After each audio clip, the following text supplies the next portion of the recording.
Good evening, everyone, and welcome to tonight's webinar. My name is Anthea Hutzenberg, and I'm going to be your host this evening. I head up platform and community here at Catalyze You, and I'm very much looking forward to tonight's conversation. As we wait for a few more people to join, feel free to introduce yourself in the chat. We'd love to hear where you are dialing in from this evening, what you do. That would be a great way to also connect with other people. And of course, if you have it on hand, drop your LinkedIn into the chat as well, which will allow some of our other attendees to connect with you this evening. Tonight's conversation will be the third edition in our series that focuses on startup metrics VCs care about. And tonight we are focusing on financial metrics. We've hosted two of these already, core metrics and growth metrics. And our final one, which will take place in April, will be focusing on impact specific or sector specific metrics. And I'm very forward to wrapping up the series. We are also producing a bunch of content from this because we have amazing speakers and they are coming on board and sharing their insights with us. So we will be sharing the content over the coming weeks on our social media, in our newsletter, etc. So keep an eye out for that. Before we jump into the conversation, a little bit of housekeeping. This is a Zoom conversations, and we've all done a few of these over the last few years. What is very important though is that we try and keep ourselves on mute unless we are asking a question. The background noise can be very disruptive for the rest of the attendees. You can choose keep your video on or off. Obviously, our speakers and myself as host will keep ours on for the duration of the event. If you drop off, you can join using the same link that you got from the confirmation email, and obviously the link that you used tonight to join the conversation. If you have any technical issues, whether it's sound or video or anything of the sort with Zoom that we can help solve for, please drop it in the chat, or you can message my colleague Benji directly using the Zoom chat. And then, yeah, as mentioned, we are recording tonight's event so that we can make and share the content afterwards. So just a heads up, if you need to drop off, we'll be sharing the video as part of the post-event communications. Right, where you can connect with us is on all of these platforms. This is where you can keep an eye out for the content. Obviously, the entire video will be placed on YouTube, on our YouTube channel over there, and that should be over the next few days. But we also have a thriving WhatsApp community, which is moderated by our very own Benjamin, and we'll be sharing a link in the chat. So if you want to be the first to know about our fellowships, about our programs, about events like this, make sure that you click that link that Benji will be sharing and join us in WhatsApp. But jumping straight into the conversation and the topic for this evening, we have three amazing speakers, two of which are actually lecturers on our VC fellowship. So I'm very excited to be having them into conversation this evening. What we try and do with this information, there's a lot of our fellows that's on here tonight.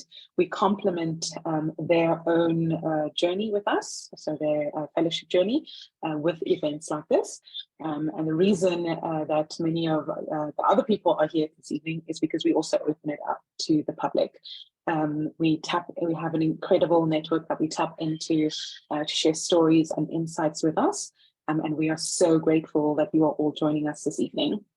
But on that note, I'm going to welcome our speakers for this evening.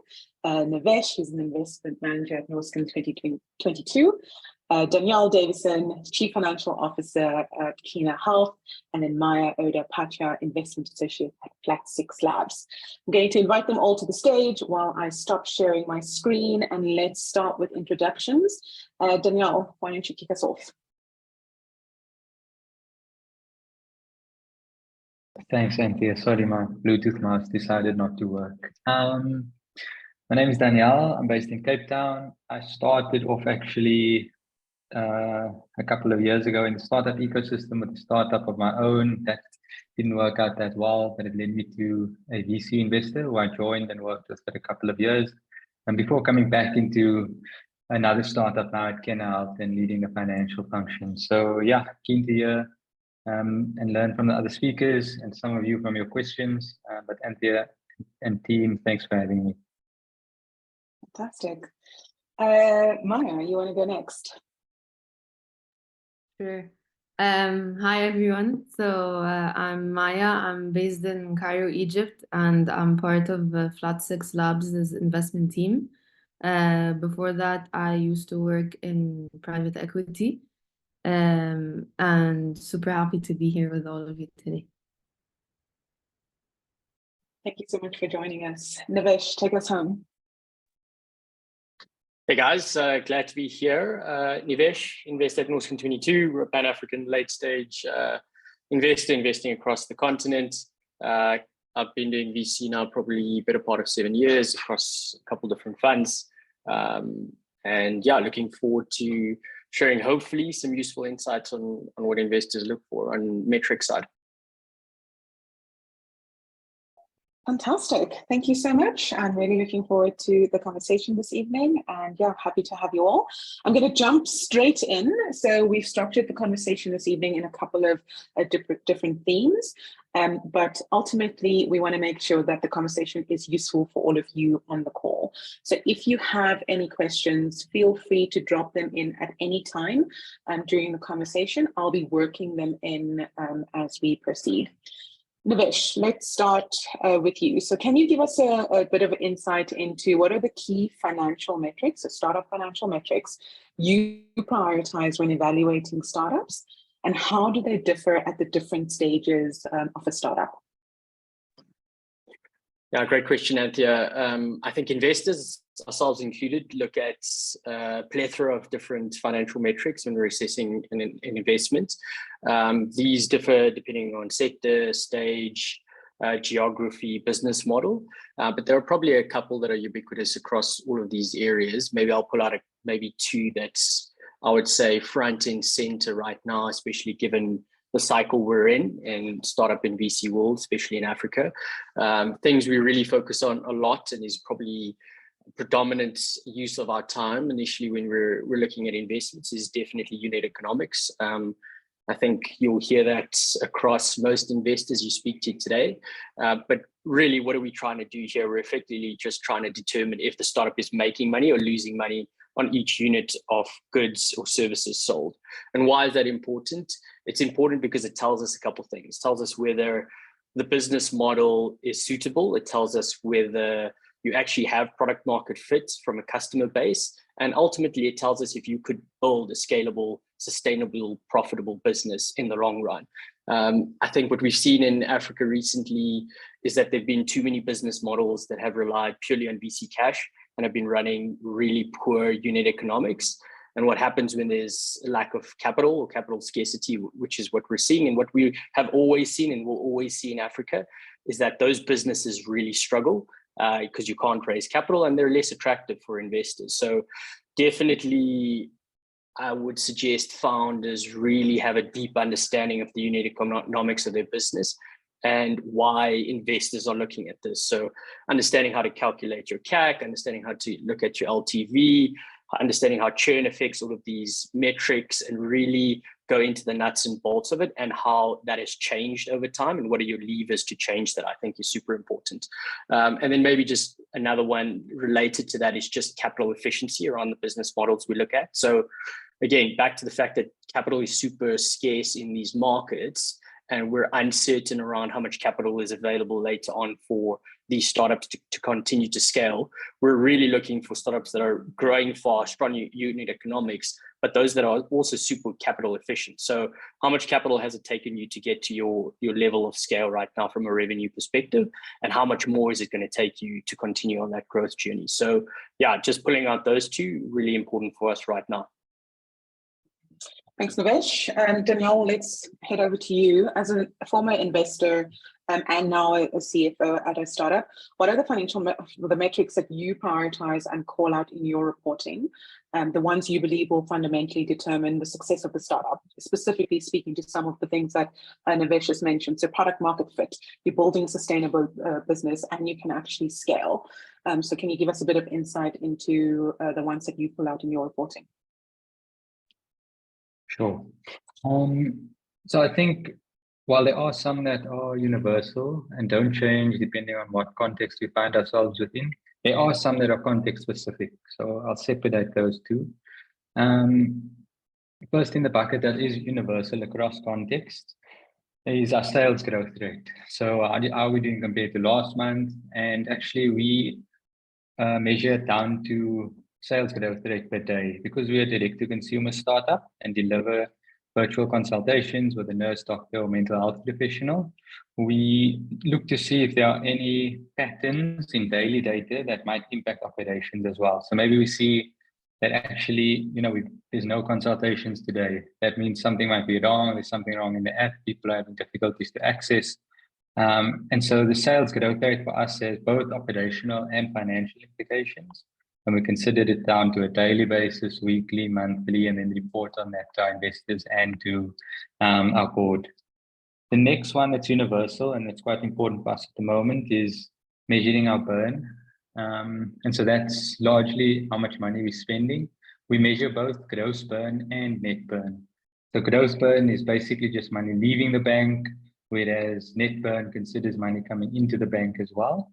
And the reason why we measure both of those is because when we forecast to understand if we have enough cash in the bank to get to the next milestone or get to the next funding round, we actually use the gross burn. So we don't consider money coming in from customers because anything can happen. Your revenues are forecast and you might underachieve against that. The final one that sits in the bucket of context specific is we are making a move from a B2C app and moving to B2B2C. And so right now we are doing a big push to figure out if we can actually get our cost of acquisition below a certain number, because then we might keep some of the B2C open. And if we can't get it down to a certain number, we'll completely leave B2C behind and move over to B2B2C. So I would say those are the two buckets, one universal to context and the other one specific. And the specific ones we change depending on where the company is and where it's trying to get to. A follow up on that, specifically the last one that you've mentioned. So you're going through a bit of a change now in terms of your business model. How often are you actually looking at, the composition of, that specific metric as you make this change? And how does that compare to, normal business, let's say? Got you. So it has actually been we've been looking at it for quite a while. The reason why is because with marketing, specifically in the B2C space, you're trying to iterate month on month on month. I mean, Anthea, you would know this for you guys as well, trying to acquire some students. And so some of the lessons require time. There's nothing you can do to force it. Doesn't matter how much you're spending. And so I would say that we've been running this experiment for almost 6 months now. And really doing our best to try to get our CAC below a certain number, but it's proving a lot harder than expected. And so hence the pivot and trying to think about other distribution strategies. Thanks so much, Dhanyal. Let's move over to Maya.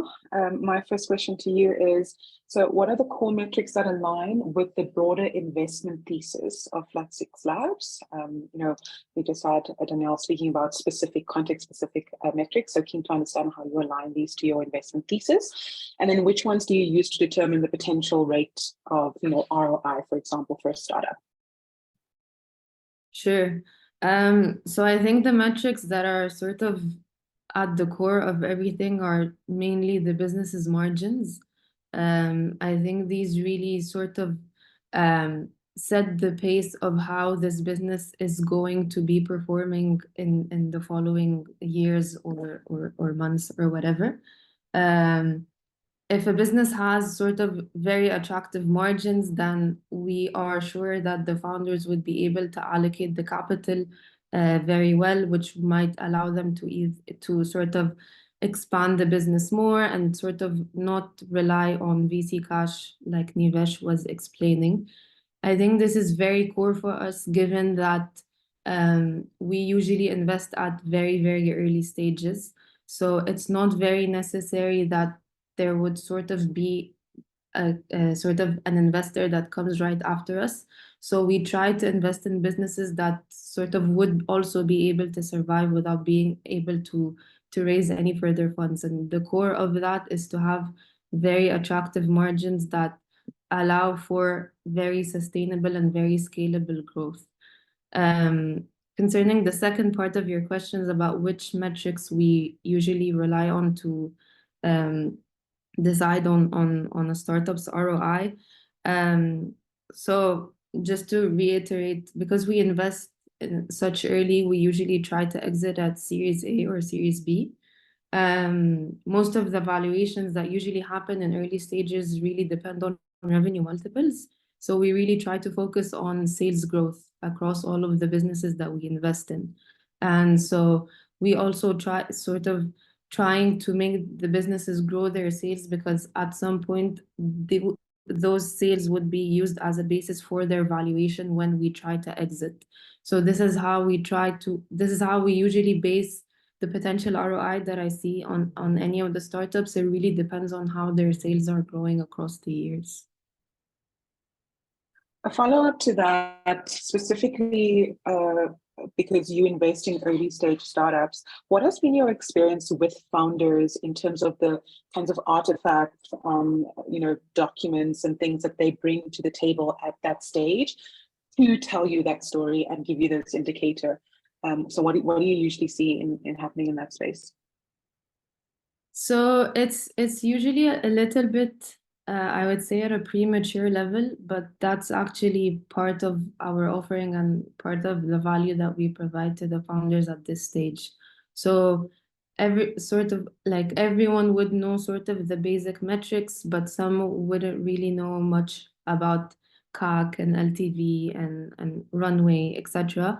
But this is mainly our game. Like this is part of the value that we provide to the founders. So we are used to sort of also having that educational component that we provide to the founders that we invest in.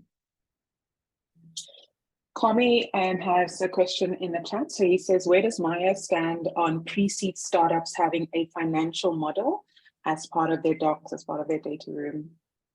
Sure. There are several sort of different opinions about that. We wouldn't sort of require a full-on financial model and sort of having a DCF and a discount rate to sort of value your whole business. But just sort of even if it's just like an action plan on how you're aiming to target your first users, how are you aiming to make them grow, this is enough for us. We don't really require to sort of have a full-on financial model as part of the data room, because some of the business we invest in are even just at idea stage, so it's not really a requirement. Awesome. Thanks, Maya. Kwame, I hope that answered your question. Moving on, going back to Nivesh. So given Noskin accepts applications from across the globe, and obviously, startups at a much later stage, from your perspective, talking about, at this point, you probably have a good idea of product market fit. There's definitely the potential to see a sustainable business emerging from this. And, at this point, startups are probably looking to scale even further and quite aggressively. During the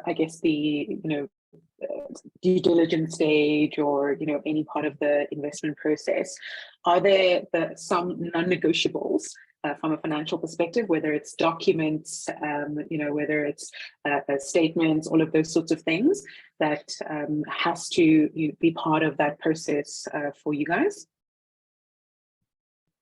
Yeah, Anthea, so you hit the nail on the head. We're growth stage investors, right? So what we expect from preparation and data and maturity from a founder and business is pretty high. There's a massive chasm between a pre-seed and a seed business and a seed and a Series A business and thereafter. So what we're expecting is, the complete opposite of what Maya said. We want tons of data around financial metrics, key KPIs, operating metrics. We want a lot of data that supports that. So financials, we need detailed financial models. We need cohort data around all your cohorts that you've had. So yeah, the expectation is significant. And that's, it's our expectation at a Series A level is also that the founder really understands his business or his or her business, and therefore the key metrics that are relevant to be provided to an investor, right? So Dhanyal spoke about being a B2C provider right now. The metrics for B2C healthcare provider, Dhanyal, you'll know better than me, but you need to understand what are the key metrics that are relevant for that business type, and then show that. It's not helpful, Dhanyal showing me GMV when his business is a B2C healthcare provider. That's not based off that. So I think that is probably a key component, but we need we look at it and we need the full spectrum, all your financial metrics from revenue all the way down to profitability. We need all key KPIs that drive that financial performance. We need a lot more metrics on capital. We need metrics on team. So there's a lot of non-negotiables, which is probably pretty extensive and on the founding team. But again, you've got to understand the expectation here is, sometimes founders are coming to raise $10 million at Series A, valuing their business at $50 million. And that's the expectation then to get that is aligned to what you're asking for. Where do you usually see founders fall flat at this stage? So I think with Maya's perspective, obviously there's a bit of hand-holding, they're getting them to that stage. Is it for you guys that, if you're not at this point, if you aren't able to deliver this information that we need, it's completely out? So where do you see founders are falling flat here? Yeah, it's exactly that. I think most founders, unless you've been through this journey before, and no one's going to teach you this, right? The expectation gap between, what someone at Series A wants as an investor versus what your pre-seed investor wanted and your seed investor is massive. It's not a step change in any way, shape, or form. So there is always this misconception around what a founder needs to provide and what level of maturity the business needs to be at in order to raise large Series A, B, C growth rounds. And that's where a lot of founders fall flat. And maybe a key example is just, if you're at a Series A stage, trying to raise any decent form of capital, the expectation is that you as the founder know every single financial and operating metric in your business real time.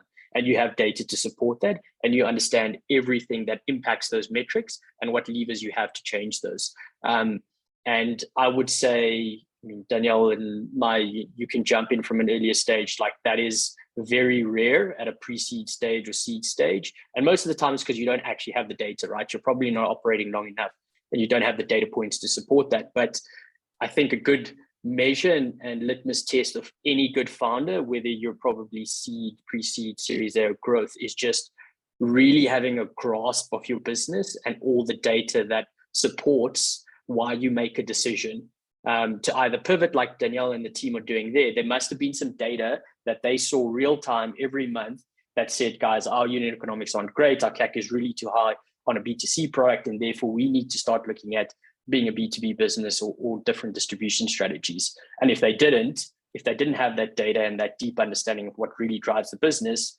it will close down. And that's the simple truth of the matter. And that's really a good litmus test of an experienced and strong founder, is knowing from day one, whether I have a CFO as experienced as Dhanyal or not, I really need to know what's happening in my business and have data to support it so that I can make business decisions. Thanks, Nivesh. Dhanyal, anything to add to that from your experience? What I will just say is that it's also not just because you're at Series A or just because you're at seed or pre-seed, it doesn't mean it's the same for every investor. Some investors also want something specific for them, or they have a way that you need to report something, or they want a specific metric because maybe they actually the fintech dedicated investor, and so they can benchmark it against some of the other companies they've seen. And so there's really no one size fits all, whether or not it's the same around or not. And then the other thing I'd say, just from the operator side, is that I'm so shocked at how much time it takes to do these, like prepare these data rooms, go through a due diligence. And I think not enough investors are actually conscious of how much time it takes away from the company, from actually business building and having to fill in some of these things and populate your data room. So I think it's a fine balance that the investor and operating team are playing. But certainly in my experience, it's been complicated to manage across different investors. And also you don't at the same time want an investor who just doesn't look at anything you provide and just sort of invest, right? Because they're going to add no value to your business after investing. So yeah, I think there's no one size fits all, and you just got to be prepared and be dynamic for what you meet on the other side. Maybe a follow-up to that, based on your comment earlier about the pivot that Kina Health is currently going through. So if you are a founder and you perhaps not even looking to raise right now, but you're looking to drive either getting to break even or increase profitability, what are some of the levers that is available to founders that they can pull on to kind of get to that? That's kind of the first thing. And then at which point, and you don't have to go into any detail, but at which point do you have enough signal to be like, we need to look at fundamentally if this business model is working, or do we need to make a change? Okay, got you. So again, it's going to be specific to B2C context.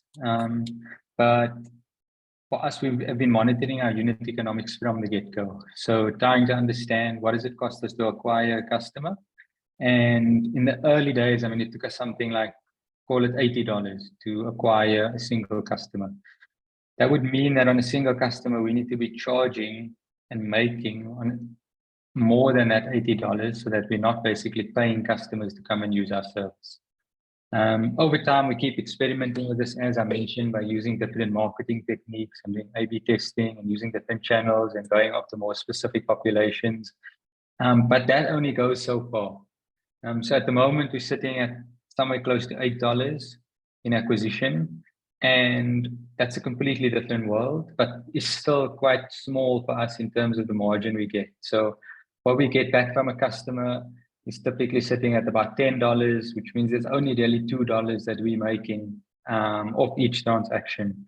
And so for us, monitoring that over time and understanding that helps us to either make a call and say, this distribution angle isn't working, let's look for another one. Or we can say, no, let's keep trying and see if we can push it down further.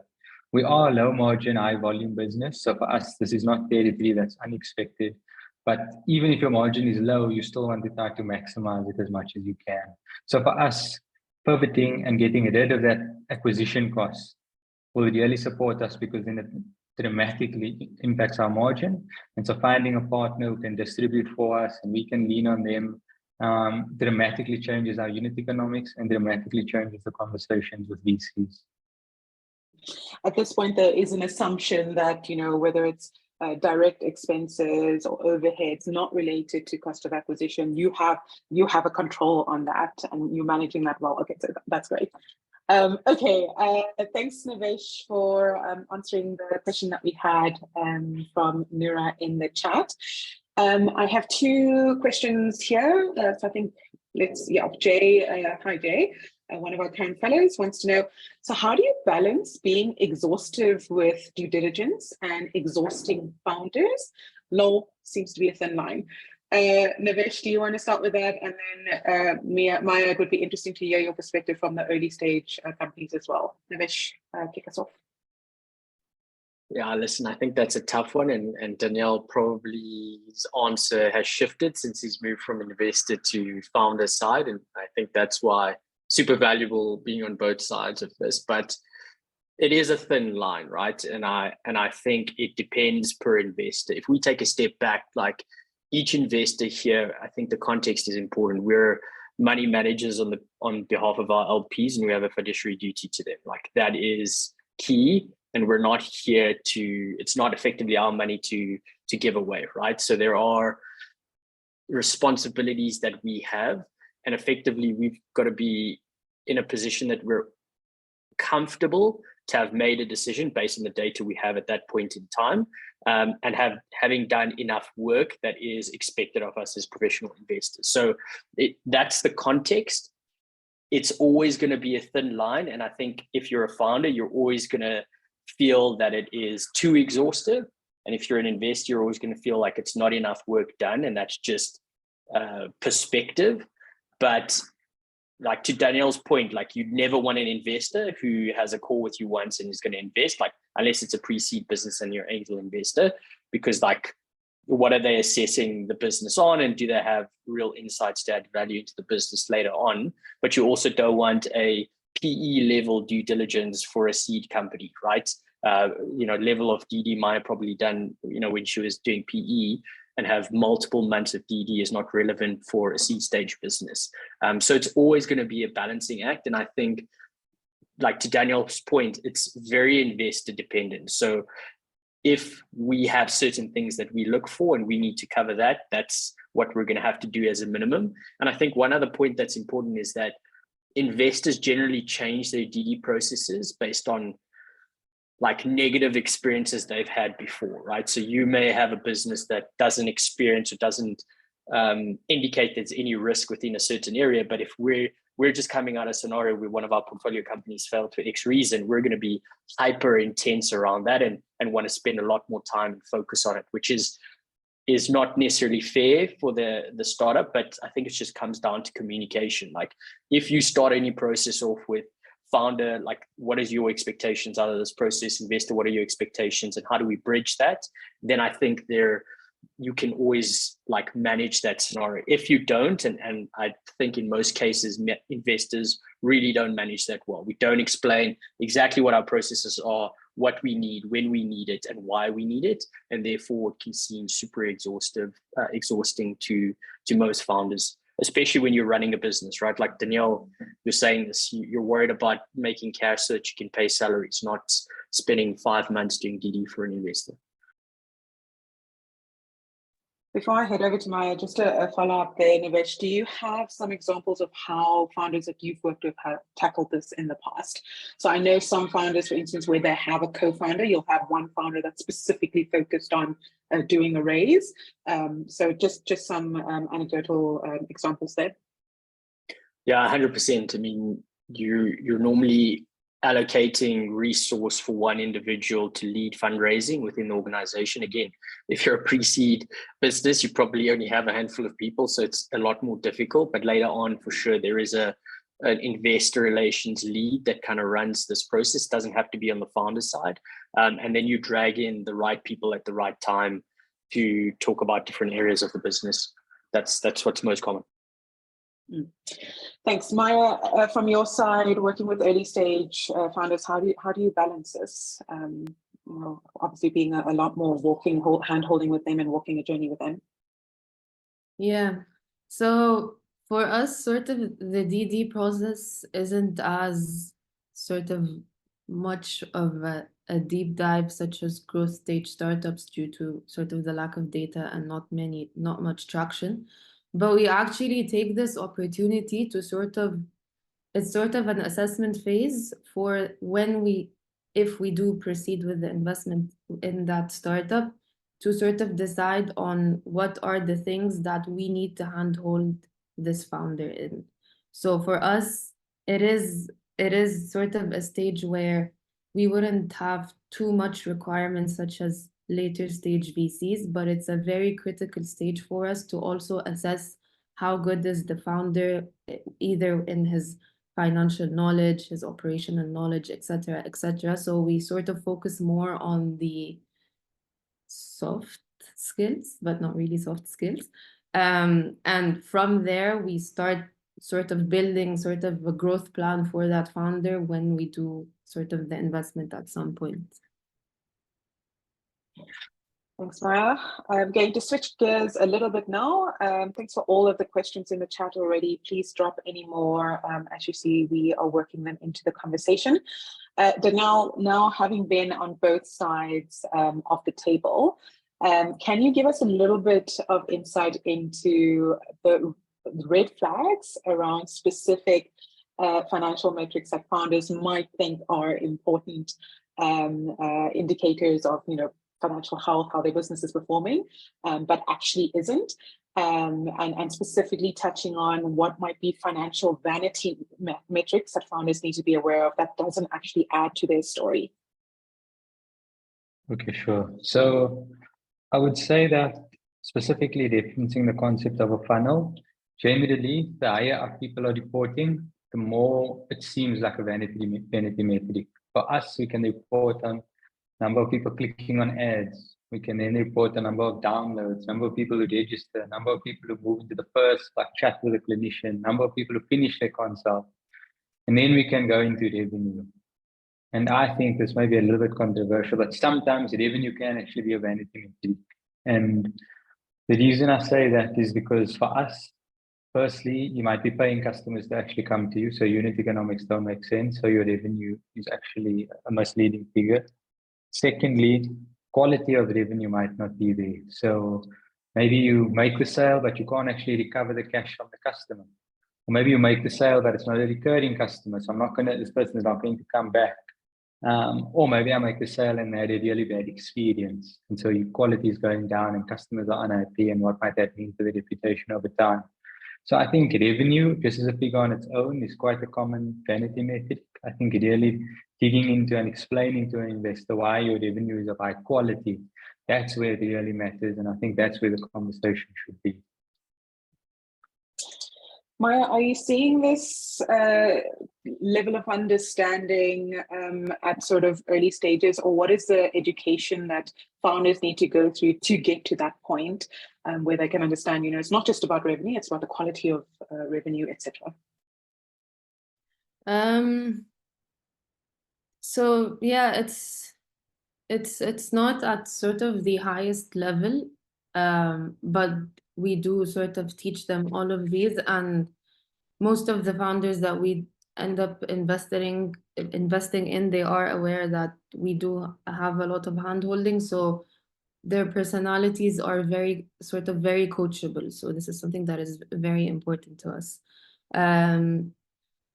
What is also nice to witness is that whenever we start sort of brainstorming with them about the different financial metrics, even them, they pick it up right away and they start thinking differently in sort of all of their operations. So with one of the founders, their pricing really didn't make any sense. It was a SaaS business and just their tiers of pricing didn't make any sense.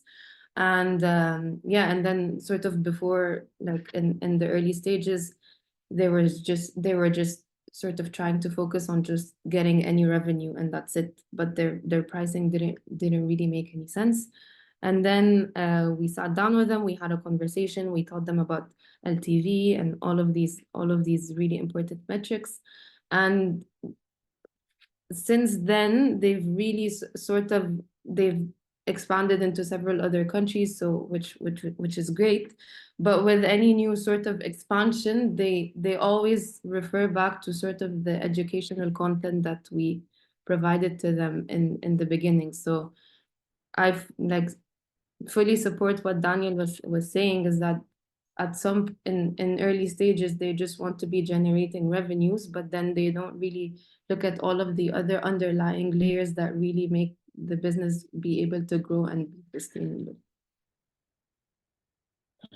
Thanks, Maya. Nivesh, going back to you. So dealing with founders and startups that are at the growth stage, having this expectation that there's a level of understanding that they've gone through. If you are dealing with founders who haven't necessarily been part of multiple investment rounds, but are at the stage, where they want to scale and want to do their Series A, how can founders, I guess, have a stopgap for filling in that founder education gap that they might have before they start speaking to serious growth stage investors like Norston?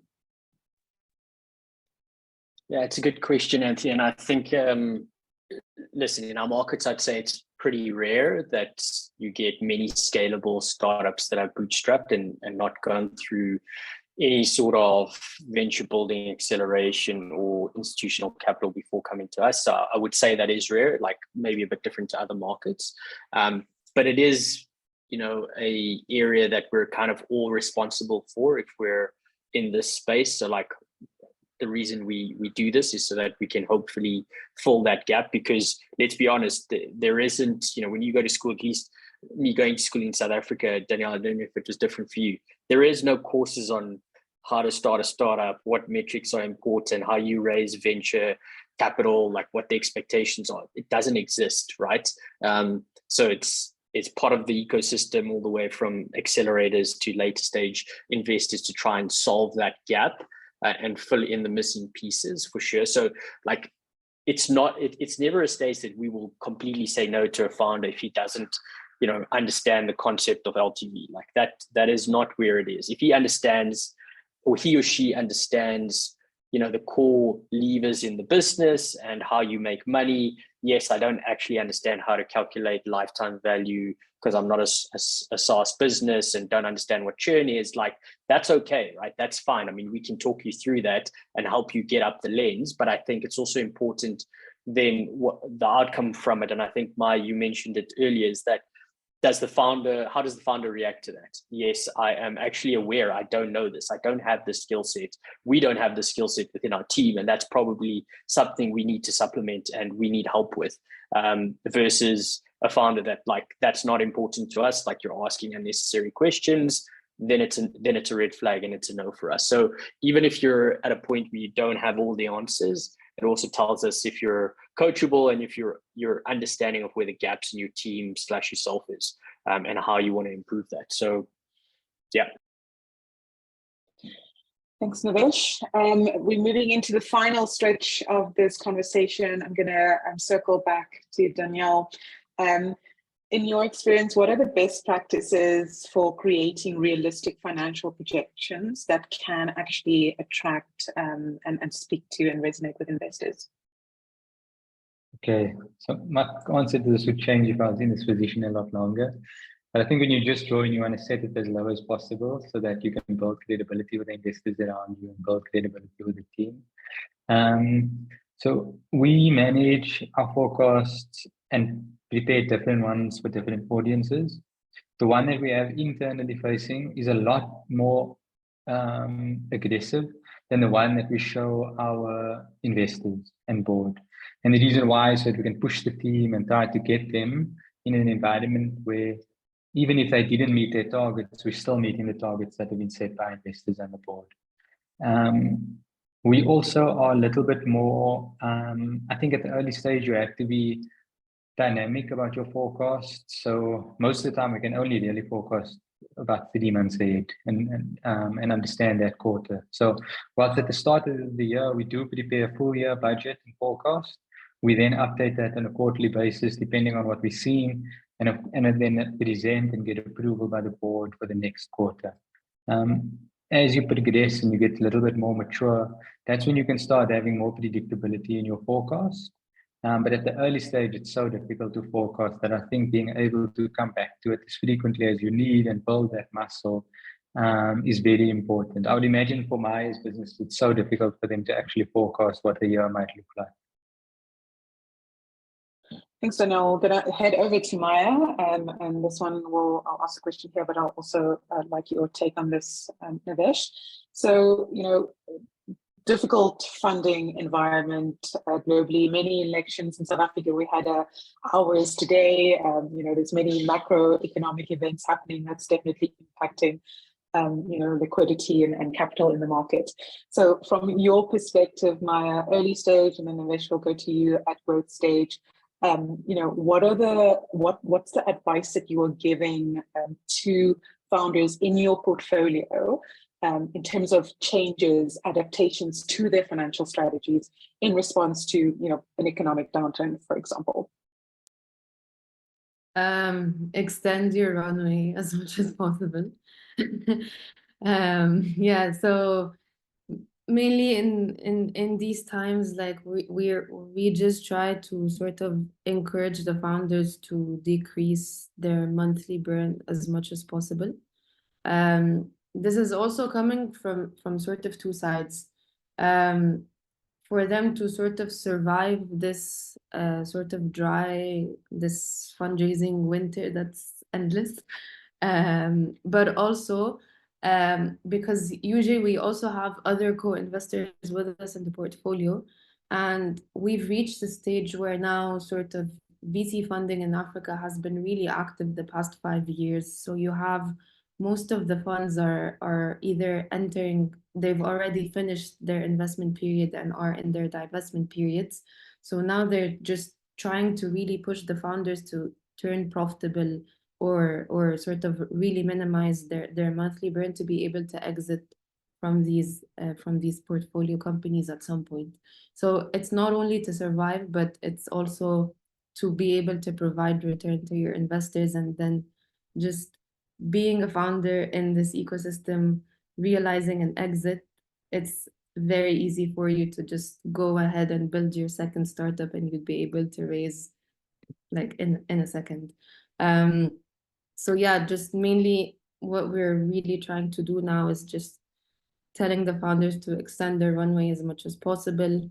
Also sort of moving from pre-seed or seed to growth stages. You need a lot of traction. You need to sort of you need to have a lot of demonstrated traction. You need to grow your sales. So if you do that with very unsustainable monthly burn, the later stage VCs will not invest in your business at some point.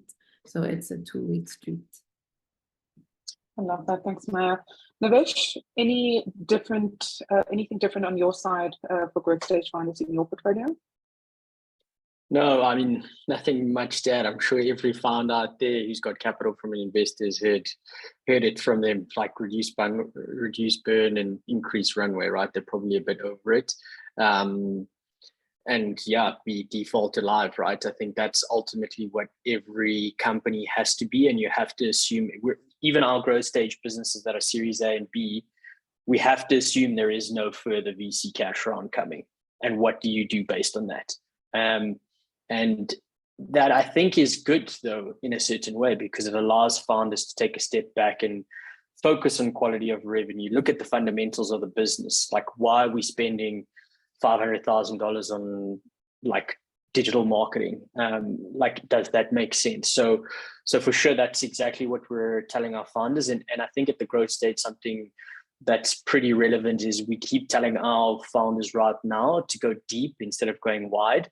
So go deep within your core product and your core customer base and your core market and really nail that, because normally that's a lot less costly and exploratory in terms of use of capital versus trying to go wide, expand to multiple markets, roll out new products, get new teams to work on new distribution strategies and partnerships. So that's something that I think is relevant, but ultimately, like, good founders and good teams and good businesses will always be able to attract capital. I firmly believe that. And even in the market today, really good businesses are attracting a lot of capital and they're having oversubscribed rounds. So it's not necessarily a VC winter. If we take a broader view, 2021 and 2020 was a blip, an up blip, but we are still significantly better off than we were 10 years ago in terms of availability of institutional capital to back startups. It's never going to be the same level as it is in developed markets, right?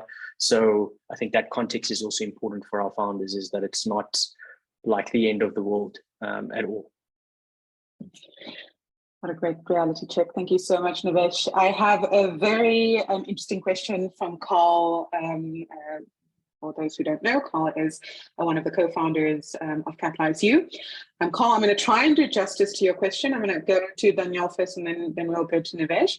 Dhanyal, as a founder, if your revenue assumptions are wrong and you face a crisis with limited runway, how do you handle it?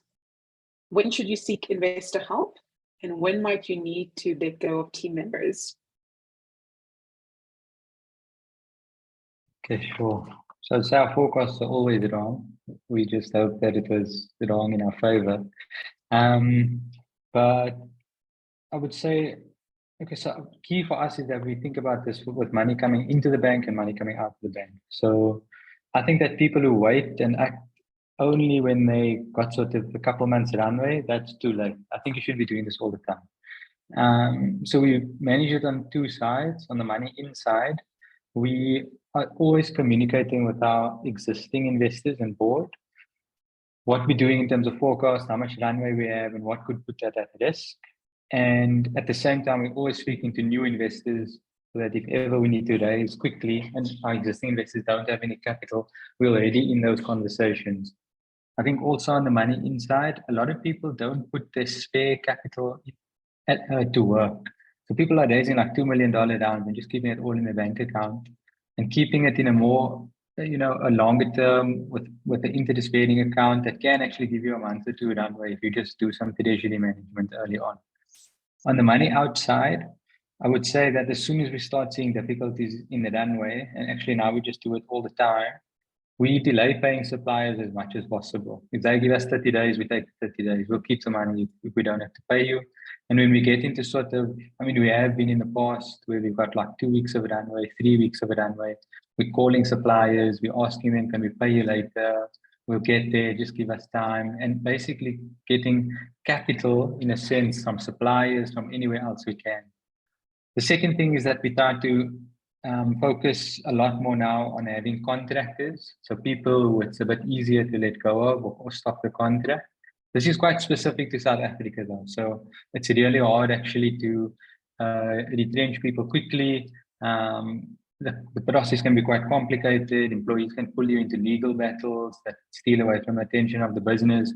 So I would say keep some flexibility in your hiring. Don't hire too fast. Don't commit to long-term contracts if you don't have to. Test people out, see how it goes. But for us, I would say that typically when we get down to about 3 months runway, that's when we start really pulling all of these levers, communicating with our board and our investors on a weekly basis, and starting to line up conversations with them to say, listen, if we hit that 3-month mark and we still need capital, can you start drip feeding us? So investors are a lot more comfortable just giving you money for a month than they would to give you like a huge lump of capital for another 12 months.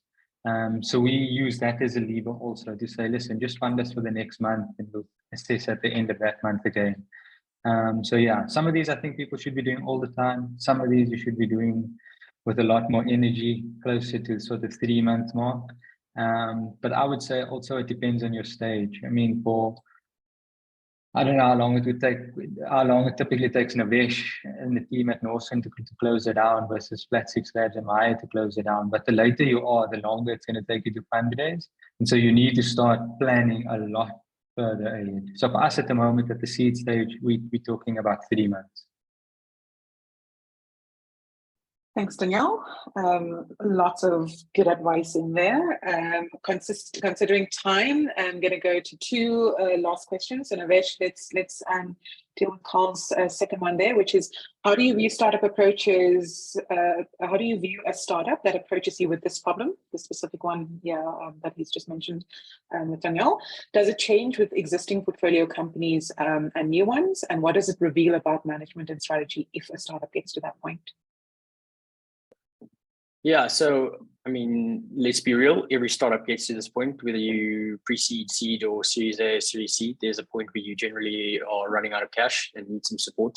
I'd say from a portfolio perspective, when do our founders tell us about this? Like to Dhanyal's point, if you're a sophisticated founder and you have the resources available and you've raised a lot of cash before and you're at a growth stage, way in advance, right? Like founders, at least in our portfolio, should have a view of 12 to 24 months on capital requirements, at least. And yes, there are always going to be external shocks that happen that you can't plan for, where you lose money in a foreign bank account that you were holding cash in and thought was safe. For sure, that's different. But we always expect our founders to come to us when they have problems immediately, right? So that we can help you solve it and have a transparent and honest relationship. If it's a new startup that comes to us and like we've got 3 months of runway, I don't necessarily think it is a bad indication because there's multiple reasons you could be in that situation. But again, to Dhanyal's point, you've got to understand from an investor point of view, it's very difficult for us to change our investment process. So if we take 2 months to do a process, like it's very difficult for you to come to us if we've got 1 month of runway. but yeah, I guess we'll just manage it. It depends on the situation, depends on the startup. But I think ultimately key point here is just transparency and honesty, because that is the relationship you want to build. Thanks, Nivesh, and thanks, Carl, for your question. I have one last question for Maya, and Maya, as brief as she can. This comes from Abdullah. He wants to know, what items do you look to most, or what items do you look most to decide on whether the startup's finance pitch is sane enough in terms of projections for non-SaaS specifically? Sure.